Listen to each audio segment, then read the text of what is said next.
కళాశాలలో చదువుకుంటున్న విద్యార్థులు శాసనసభ్యులను పార్లమెంట్ సభ్యులను ఎన్నుకోవడానికి ఈరోజు పునాదులు వేసిండ్రు.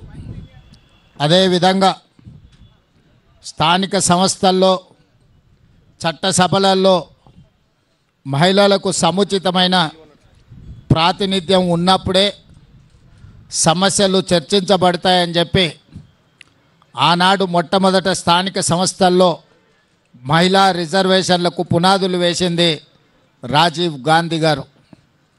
ఈరోజు ఈ దేశంలో కంప్యూటర్ అదేవిధంగా టెలికాం యుగం ఈరోజు ప్రపంచంతో పోటీ పడుతున్నామంటే సిలికాన్ వ్యాలీలో భారతీయులే సిలికాన్ వ్యాలీని నడుపుతున్నారంటే ముఖ్యంగా తెలుగు రాష్ట్రాల నుంచి వచ్చిన ఐటీ నిపుణులు ఈరోజు సుసంపన్నమైన అమెరికా దేశాన్ని ఆ దేశ ఆర్థిక వ్యవస్థను శాసించగలుగుతున్నారు అని అంటే ఈ దేశానికి కంప్యూటర్ను పరిచయం చేసింది రాజీవ్ గాంధీ గారు.